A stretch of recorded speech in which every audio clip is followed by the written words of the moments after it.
I'm a social anxiety coach, and I do a lot more as well. Something that is really important to understand is that there's so much personal growth, self-help content out there in the world. For decades, probably decades by now, there's been constant new content on YouTube. If you go to a bookshop or look on Amazon, there's countless books with different self-help ideas. Why is it that there's so much content and there's just always new stuff coming out? So the truth is that success is simple. It's not complicated. We don't need to know that much knowledge. But what we all need is motivation, accountability, and continuous reminders to stay on the right path long enough to get real results, to experience true transformation. The reality is that transformation and real results take time. It's a gradual process. It is hard work. If this wasn't the case, someone would have released this content that would have changed the world, just like that. Something which I encourage all of my clients to do is to join a gym. So simple. If you join a gym, start training multiple times a week, cardio, strength training, exercise classes, etc. You're going to realize that, damn, this is hard work. This isn't easy. But guess what? You're surrounding yourself by other people who are working hard in their life, which normalizes working hard. And you will experience results over time. If you exercise 3 to 5 times a week and get your diet right, you probably already know that in a couple of years, you can be in fantastic shape. You can be properly fit and healthy. But it does take that amount of time, and you have to put the honest hard work in. It's fantastic to have a health and fitness journey running in parallel to your personal growth journey. And this is because you'll be provided with continuous reminders that it does take time. It is gradual. You do have to keep putting the hard work in. You have to train regardless of how you feel. Maybe you're thinking that right now I'm watching this YouTube video and I'm not particularly struggling for motivation. But because we're human, we're going to experience a wide variety, a wide range of mental and emotional states, and personal challenges are part of life. So sure, you have no problem feeling motivated right now, potentially. But how do you know how you're going to feel in 3 months' time, 6 months' time, 1 year's time? Will you still be working hard? Will you still be at it? Will you still be hungry and committed? Or will you have fizzled out and thrown that towel in? Time will tell. We don't know for sure right now. And this is why there's a need for continuous content on social media, because people need constant reminders to feel good about themselves and stay on the right path. Because there's always distractions out there trying to pull you onto a journey which isn't right for you. one of the phrases that I put in this title was enjoy working hard. And this is important. So if you're working hard and you're not enjoying it, you've been doing this for a long time, working on the things that you're currently working on, ask yourself the question, are you working on your purpose or somebody else's? Are you living in reaction to fear? Are you choosing a career to please your parents, to tick societal boxes, because you've been conditioned to believe that you have to be successful and this is the way? Or are you doing something that you really want to do in life? Are you on a path that is right for you? Because for all we know, we only live once. We don't have proof that this isn't the case. So we have the here and now and one life. Potentially that's all there is. Why would you waste it living someone else's agenda and someone else's script when you can start living your life today? Fear is what keeps a lot of people trapped. And because of social conditioning, we're not trained in personal leadership skills. You're taught to follow instructions, drift along with the currents, and go with the herd. That's what you're taught. But when you go through personal challenges, you're forced to step outside of that. And that's when personal leadership skills are developed. I had to find a lot of personal leadership skills when I was doing a PhD in pharmacology, and I would spend half of my time in the lab doing experiments and the other half doing computer simulations of these models and drugs that we were working on. That wasn't my purpose in life. Wasn't my dream. Something I was doing to try and be successful, but it wasn't me. I knew that I wanted to help people out with social anxiety. So I started to live my purpose at that time. I was getting a stipend for the PhD. And I thought, if I can live really economically, I can pay to receive one-to-one coaching from the best people around to get the best answers. So I paid for one-to-one coaching sessions and received them every week for 3 years. Put my life savings into it, put everything that I had into it. So the reason why I was doing the PhD, I said to myself, was to act as a stepping stone to full-time entrepreneur. It was to earn a stipend and put that into coaching to overcome my challenges and also to directly learn how to coach and impact other people. That's what I did. And I was loving the fact that I was finally exercising that personal leadership and following my purpose in life. Felt really empowering.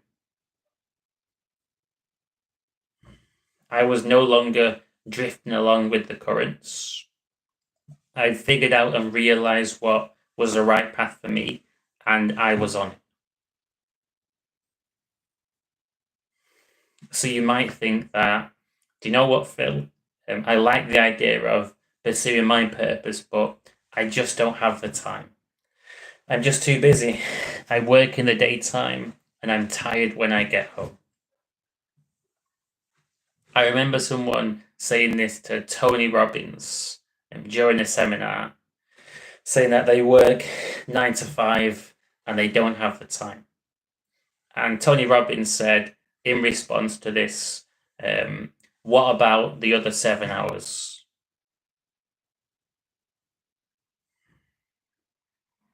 You have to work hard to change your life. There's no two ways about it. If I could tell you this magical shortcut, the workaround, how to avoid walking through that fire, I'd straight away say, here's how you do this. Here are the steps.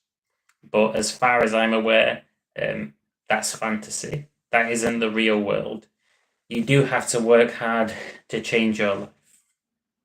But guess what? The good news. When you're pursuing your purpose, you're going to actually feel good. And working hard is going to be an enjoyable experience. Even if you hate it to begin with, because it's new to you. Don't let the tricks of the mind fool you. You might learn to love it. Something that I learned from receiving mentorship was that it's possible to really hate something at the start, to find it grueling, to not truly enjoy doing it, but learn to love it over time. That's fully possible. And taking action, that works. Why not write a vision for how you would like your life to look in 3 months from now? Open a note page on your phone, write that vision. Or if you're old school, you can go to pen and paper. Make it realistic. Have tangible, concrete goals.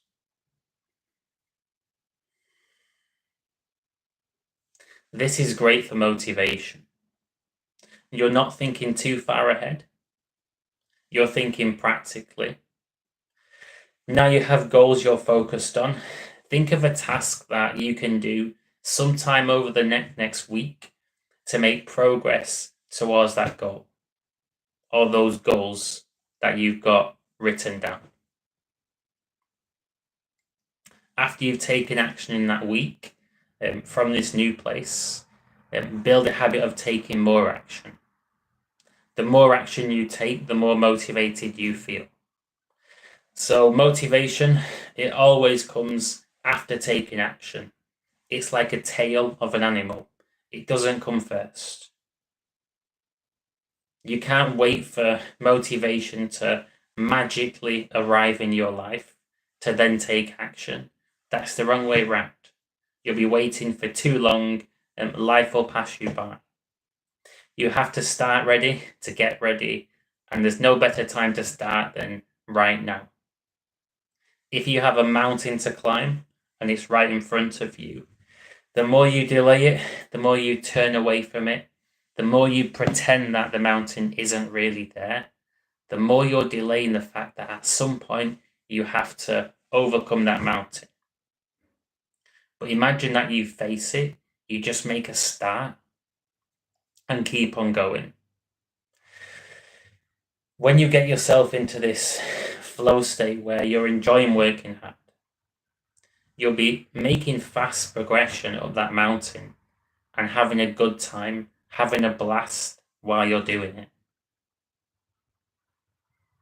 Then you're in a position where you just have to keep on going, put in the honest hard work in, and the results are coming as and when they're supposed to come into your life.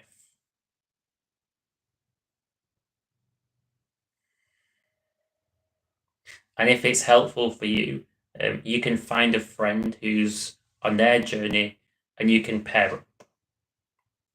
You can hold each other accountable to your own goals. Have this 3-month vision. Tell your friend what you want to achieve and get them to text you firstly after 1 week to see if you've taken the action that you said you was going to take. Then have them message you after a month, then after 3 months. And you can do the same for your mate. And knowing that there's someone else out there who's taking action in their life, and holding you accountable. This can really help people to get that fire inside them, get the passion there, and start to do what they really have to do.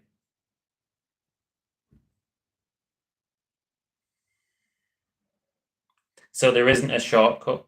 The quickest shortcut to know, the best shortcut to know, is that there isn't a shortcut. And fear wants to keep you safe. Fear wants to talk you out of the journey. Fear, it likes familiarity, because familiar territory, known territory, is safe territory. It wants you to stay exactly the same, feeling miserable, comfortable and miserable, and also a bit uncomfortable and anxious, if that makes sense. Fear wants to stop you from putting yourself in harm's way. And the idea of committing to success and living your dreams, that's a scary idea. The idea of being your confident best, truly being yourself, and putting yourself out there, again, that's a fear-inducing thought. The thoughts can be so scary. But the crazy thing is the reality is almost never as scary as the thoughts. The anticipation is so much worse than the event itself. The pre-event nerves are so much higher than the event nerves. If you was climbing a mountain, and before you climb that mountain, there'd be some real fear there. Some crazy levels of fear. But perhaps during the actual climb itself, you would think it actually isn't that bad. It's a bit scary, but it's not that bad.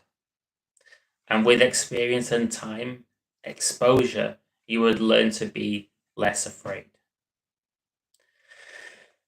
Think about going to an event if you have social anxiety.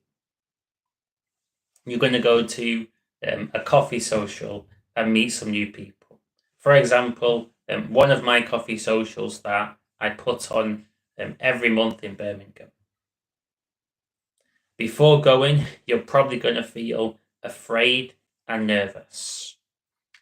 Oh my God, it's going to be a room full of people that I don't know. People will judge me. What if I go blank and freeze up? What if I look stupid? What if I don't fit in? What if I'm really quiet and I beat myself up? What if this? What if that? It goes on, it goes on, it goes on. That's the voice of anxiety, the voice of fear. And it's at its worst before facing fear. Then you come along to the event. You're nervous. You welcome the fear. You say, let's take a deep breath. I'm here right now. At the event itself, you probably think, do you know what? It's actually not that scary. I'm here. I'm joining in. I'm fitting right in. I feel welcomed. I'm glad that I'm here. And after the event, you'll be happy that you turned up. And you'll feel a motivation to come to another event.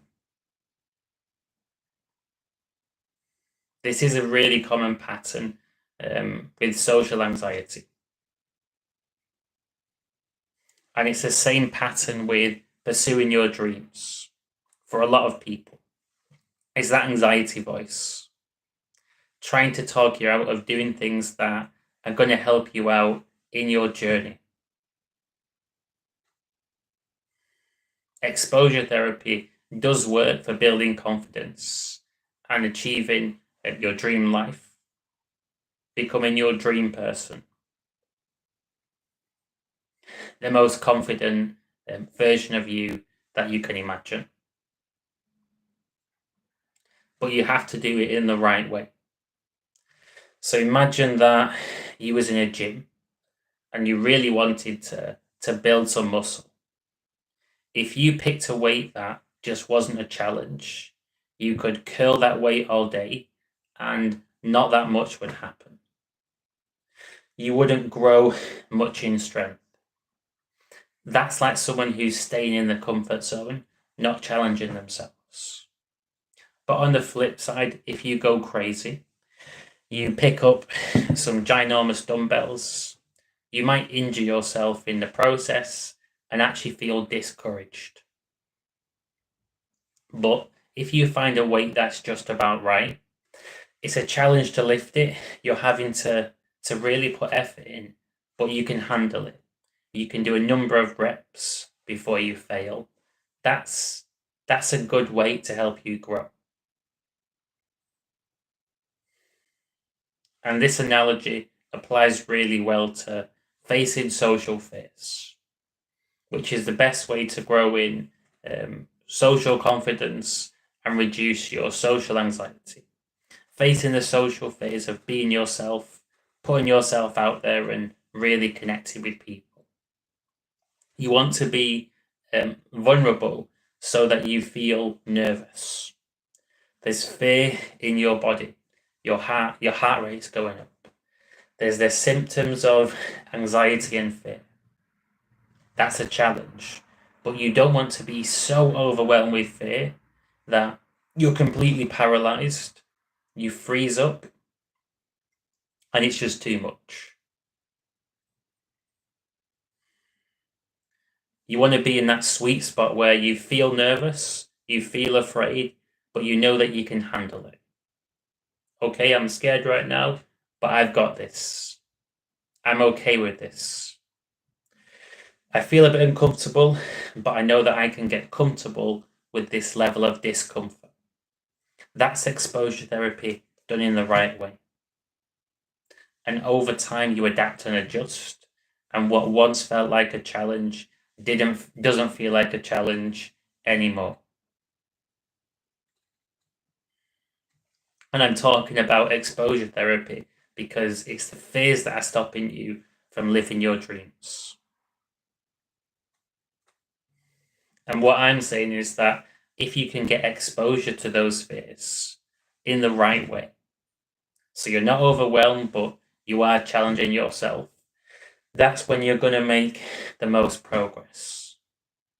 Your fear facing and personal growth journey, you can have this in parallel to your exercise and weight training.